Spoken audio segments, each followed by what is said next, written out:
요한계시록이 이번 주로 이제 끝이 납니다. 이런 기회에 요한계시록을 여러분 쭉 읽으면서 또 설명들을 보면 요한계시록이 이렇게 무시무시하고 무지막지한 무서운 그런 SF 같은 그런 종말론적인 그런 무서운 괴수 이야기가 아니라는 것을 알게 되어질 것입니다. 요한계시록은 주님이 승천하신 이후 이 땅의 교회가 세상의 악한 영적 세력과 싸우는 싸움을 보여줍니다. 그 싸움의 과정에서 하나님은 우리를 그냥 버리지 아니하시고 하나님이 교회를 붙드시고 교회와 함께 하시며 교회를 도우십니다. 그리고 세상을 대해서는 재앙과 경고와 심판을 바라시는 하나님으로 계시되어져 있습니다. 이 싸움은 우리가 원하든 원치 않던 주님의 이 땅에 오신 초림 때부터 주님이 다시 오시는 그 재림의 때까지 교회를 통해 계속되어질 것입니다. 그리고 교회는 마지막 승리를 거두게 될 것입니다. 그래서 계시록의 교회는 언제나 이기는 교회, 승리하는 교회입니다. 이 역사는 반드시 그렇게 마무리될 것입니다. 이 역사는 불교에서 가르치는 것처럼 윤회하고 돌고 끝이 없는 게 아닙니다. 이 역사는 하나님의 창조부터 이 세상의 종말, 우리 주님이 다시 오셔서 이 세상을 심판하시는 끝을 향하여 치달아가고 있습니다. 이제는 정말 끝 중에 끝입니다. 왜 그렇게 말할 수 있습니까? 예수님께서 또 계시를 보면 잠시 잠깐 후면 오실 이가 뭐하리니 오시리니 뭐하지 아니하시리라 지체하지 아니하시리라. 오실 이가 오시리니 지체하지 아니하리라 하신 지가 몇 년 지났습니까? 2020년이 지났어요. 2000년이 지났어요. 그러니 정말 끝 중에 끝이. 어떻게 보면 우리의 살아생전에 주님이 다시 오심을 우리가 보게 되는 역사적인 주인공이 될지도 모르겠습니다. 반드시 끝이 올 거고 그 끝날에 교회는 승리의 찬송을 영광을 노래하게 될 것입니다. 지금은 우리가 하나님의 영광이 온 땅에 가득 찼다고 아무리 노래하고 크게 소리치고 우리가 손을 들고 막 불러도 이 소리를 듣는 세상은 콧방귀를 낄 겁니다. 무슨 택도 없는 소리 하느냐고 그럴 겁니다. 하지만 그날은 다를 것입니다. 그날에 수많은 하나님의 백성들이 이루 헤아릴 수 없는 무리들이 영광의 찬송을 부르는 그 날을 우리는 반드시 보게 될 겁니다. 여러분 상상이 됩니까? 하나님의 구원받은 백성들이 모든 백성들이 그 영화로운 몸을 입고 그 하늘에 가득한 백성들이 영광의 하나님을 찬송하는 그 기막힌 찬송의 자리에 우리가 있다고 생각해 보십시오. 야, 너무너무 멋지지 않습니까? 요즘 우리나라의 이 아이돌이 K-팝이 세계적으로 하나 문화가 되어가지고 막 번져나가고 있는데요. 이번에 벌핑이라고 혹시 들어보셨습니까? 벌핑이 뭐고? 예, 블랙핑크가 이 블랙핑크 하니까 전부 다 무슨 소리 하고 하면서 고개를 이렇게 인상을 그리는 우리 권사님이 계신데, 블랙핑크가 개인 활동을 하다가 완전체가 된 지 1년, 개인 활동하다가 1년 후에 지금 완전체가 돼가지고 세계 투어를 시작을 했습니다. 그 첫 투어를 저 경기도에 있는 일양, 그 일산 고향에서 시작을 했습니다. 그때 잠깐 뉴스를 봤는데요. 그 표가 한 30만 원 좀 넘어가는 표인 것 같습니다. 그런데 순식간에 매진이 다 되어버립니다. 다른 동남아 쪽에는요, 너무 몇 배로, 몇십 배로 팔리니까 법도 정하면서 엄벌에 처하는 그런 일도 있습니다. 거기 가보면 아이들이 제가 보니까 거의 정신이 나간 것 같아요. 그 가까이서 무대에서 그 노래를 들으면서 뛰는 거 보면 와, 어떻게 저럴 수 있나 싶은데 저는 그 장면을 볼 때마다 상상을 합니다. 우리가 그 아이들 보면서 저것들 제정신이가 싶은 그 현장에 언젠가 여러분과 제가 있게 될 겁니다. 그때 우리가 그 하나님 앞에 온 천군 천사들과 함께 그 영광의 하나님을 찬송할 때에 그때 제가 여러분들이 어떻게 찬송하는지 딱 볼 겁니다. 그때 제가 분명히 가면 야, 생명샘 전교회 여기 또 모여 몇 좌석 몇 분까지다. 그럼 다 여기 모여서 그 영광의 찬송을 하는 그 감격들을 꼭 누릴 수 있게 되기를 축복합니다. 계시록을 보면 그 영광의 찬양의 날을, 승리의 날을 늘 고대하게 되고 기대하게 됩니다. 자, 계시록을 우리가 시작하면서 제가 처음에 소아시아 7교회를 어떻게 외우는지를 가르쳐 드렸습니다. 지금도 기억이 나십니까? 애써 번 돈으로 무슨 빌라를 사요? 두산 빌라를 샀어요. 자, 한번 해봅시다. 처음에 에베소, 스무나, 버가모, 에서분 에스나 스마, 에베소, 스무나, 버가모, 그 다음에요 두아디라, 사대, 빌라델비아, 라오디게아. 예, 요한계시록 이렇게 소아시 7교회에 관한 하나님의 위로와 경계의 말씀을 합니다. 그리고는 세 가지의 재앙이 7재앙이 펼쳐집니다. 7인, 7나팔, 그 다음에 7대접. 그 중간에 6번, 7번 사이에 막간들이 있고 사입되어진 사건들이 있습니다. 그리고 오늘 우리가 18장 읽는 것은 17장, 18장은 이제 하나님을 대적하고 이 땅의 교회를 핍박했던 큰 음녀 바벨론으로 묘사되어진 이들을 향한 하나님의 심판이 본격적으로 시작되어집니다. 그리고 이제 넘어가면 최후 전쟁 심판, 최후 전쟁이 일어나고 승리하는 하나님의 교회가 요한계시록의 대미를 장식하게 됩니다. 그러면 계시록 17장, 18장 어제와 오늘의 본문은 이 바벨론 멸망에 대한 그런 하나님의 계시와 환상을 보여줍니다. 어제 보면 17장에서는 바벨론이 누군지, 큰 음녀, 바벨론이 타고 있는 짐승이 어떤 존재인지를 설명합니다. 바벨론과 짐승의 그 정체를 밝힌 것이라면 오늘 18장에서는 이 한 장 전체가 이 바벨론의 멸망에 관한 하나님의 선포가 되어져 있습니다. 그리고 18장 전체는 이렇게 구성되어져 있습니다. 한번 볼까요? 18장 이렇게 되어져 있습니다. 바벨론이 무너졌다. 내 백성 거기서 나와라. 그리고 무너지는 그 성에서 음행과 사치와 부유를 누리던 세상 사람들의 탄식이 있게 될 거고, 반면에 하나님 백성들은 즐거워하고 기뻐하라. 그들의 비참함이, 바벨론의 멸망으로 인한 그들의 비참함이 18장 후반부에 쭉 나옵니다. 자, 1절 말씀을 봅니다. 이 후에 시작. 이 후에 다른 천사가 하늘에서 내려오는 것을 보니 큰 권세를 가졌는데 그 영광으로 땅이 환하여 지더라. 17장에 바벨론의 정체를 드러낸 천사 말고 새 천사가, 다른 천사가 하늘에서 내려와서 큰 권세를 가졌는데 그가 내려오니까 땅이 환해졌다라고 이야기합니다. 하나님의 큰 권세를 가진 천사가 이 땅에 내려오니까 이 땅이 환해졌다라고 말합니다. 그의 영광스러움이 이 땅의 어둠을 환히 밝히는 것입니다. 하나님이 보내신 권세를 받은 천사가 와도 땅이 이렇게 환해지는데 우리 주님이 다시 이 땅을 밟고 서실 때에 하나님의 영광이 우리에게 임할 때에 그 영광의 빛이 어떠하겠습니까? 천사가 누리는 영광은 태양 앞에 초 같은 영광 아니겠습니까? 그래서 우리의 주님이, 태양보다 빛난 주님이 우리 가운데 임하시는 그 날이 있습니다.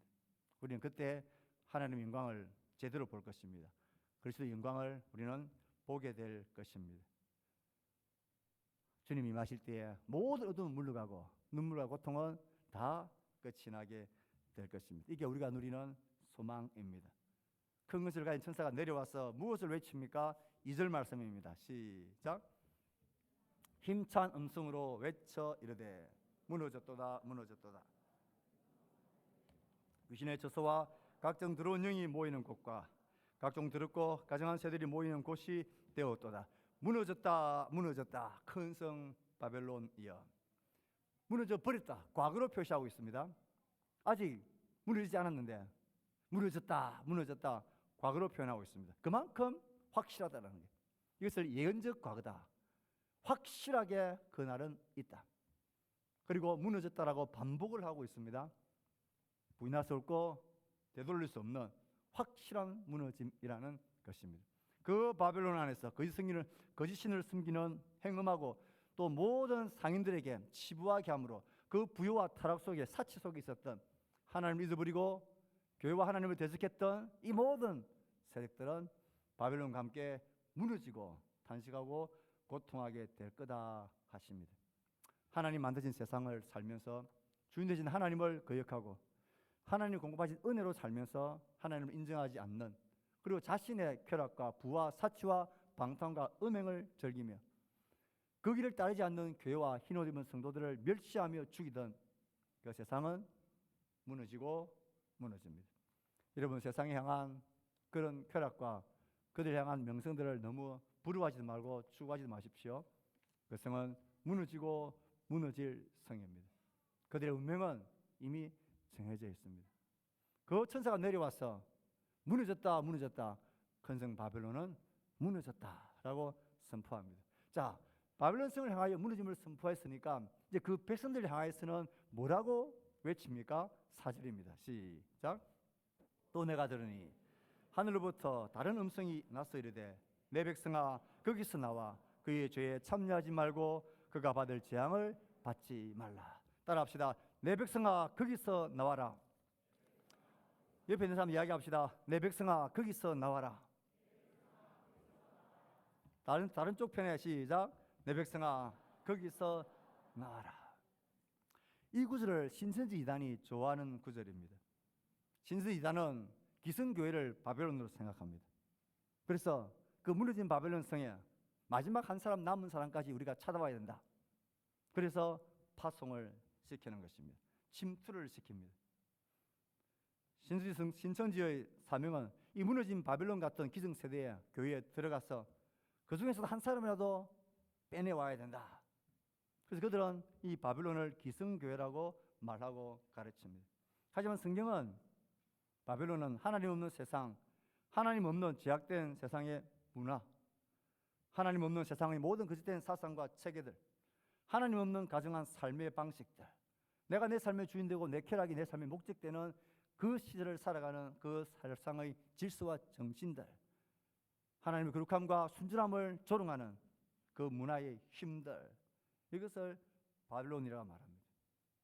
그런 성은 반드시 무너지는데 그 무너지는 성 안에 지금 우리가 함께 하나님의 백성으로 살고 있습니다. 그래서 우리는 힘겹고 때로는 고통과 어려움을 당하는 것입니다. 이 백성들 향해서 하나님이 외치는 것은 세 가지입니다. 바로 말했던 것처럼 내 백성아 바벨론에서 나와라. 거기서 나와라. 거기서 나오라는 말은 거기서 아직 나와가지고 별다른 세계에 가서 너희들끼리 모여서 살아라는 그런 말이 아니죠.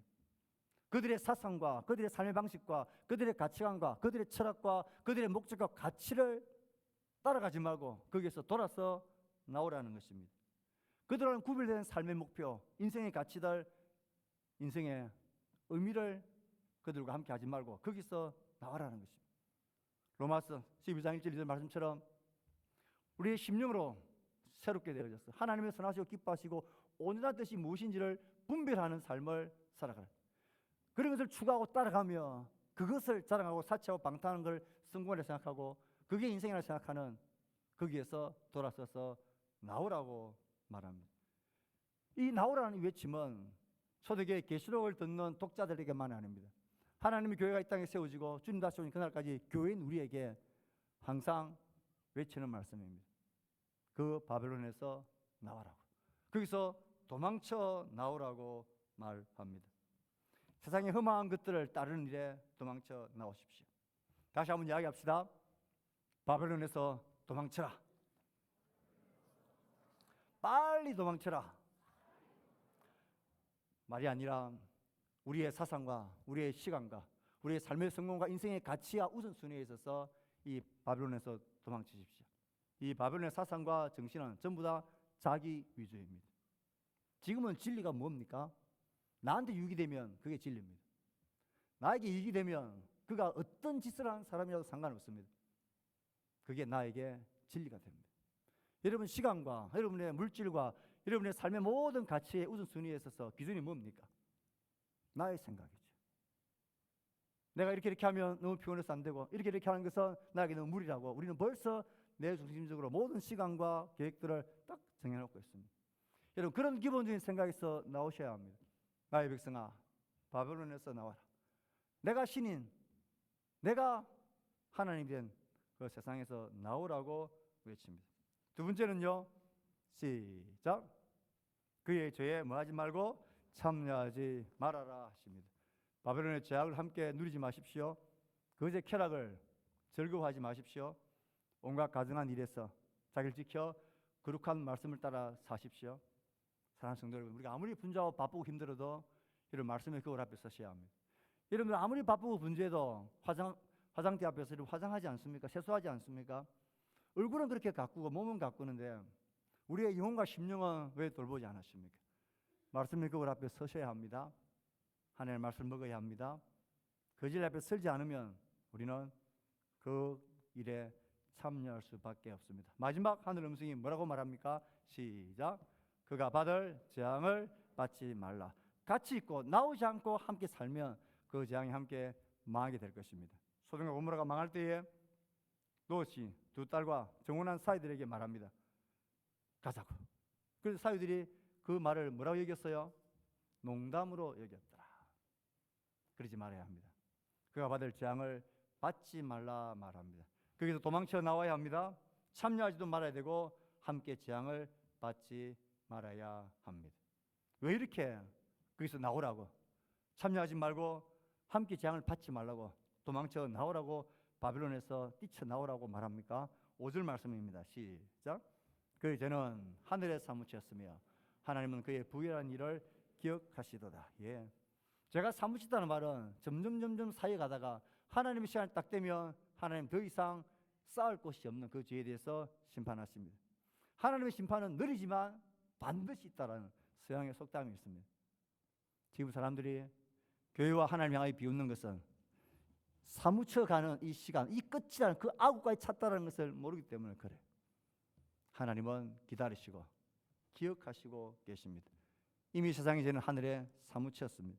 여러분, 세상에 지금 들려지는 이 악한 소식들, 그 입에 담기도 담을 수 없는 그 일들을 생각해 보십시오. 차고 찼습니다. 소돔과 고모라 성이 더 악했나요? 지금 세상 곳곳에 일어나는 그 타락이 더 악하나요? 예, 이 세상이 훨씬 더 악합니다. 사무쳤습니다. 하나님 그것을 보고 계시고 기억하십니다. 8절에 보면 하나님이 이 바빌론성, 오랜 시간 동안 쌓아왔던 그 큰 성 바빌론성을 무너뜨리는 데는 며칠이 걸립니까? 하루면 됩니다. 하루 동안에 하나님의 능력 권능으로 남김없이 심판해 버렸습니다. 불의한 자들이 잘되고 악한 자들이 형통한 것 부러워하지 말라 그랬습니다. 그것 때문에 우리가 힘들지만 성전에 들어가면서 그가 깨달았다 이야기합니다. 하나님이 치시면 하루아침에 사라져버립니다. 세상의 세력과 바빌론성이 아무리 크고 강해 보이도 하루 동안에 하나님은 다 허물어뜨려 버리십니다. 그리고 마지막 8절은 우리에게 이렇게 말합니다. 그를 심판하시는 주 하나님은 강한 자이심이니라. 하나님은 강하신 분입니다. 하나님 힘이 없어서 지금 기다리고 있는 게 아닙니다. 그의 시간을 세고 계십니다. 하루 동안에 하나님은 모든 것을 심판하고 역사를 종결지으실 겁니다. 사랑하는 성도 여러분, 우리 그 하나님을 바라보고 믿으며 살아갑시다. 날씨가 아무리 뜨겁고 힘들어도 우리의 삶 가운데 이 고백을 잊지 마시길 바랍니다. 기도합니다. 하나님 고맙습니다. 오늘 우리가 정말 뜨거운 날씨지만 함께 모여서 하나님을 찬송하고 하나님 몸된 교회인 것을 누리고 예배드리며 하나님을 높이고 내가 하나님의 백성 된 것을 확인하며 이 한 주를 주의 백성으로 시작합니다. 예배하며 찬송하며 기도하며 들었던 말씀을 통하여 하나님 앞에 우리 자신이 결단되어질 수 있도록 도와주십시오. 매일매일 우리의 분주한 삶 가운데서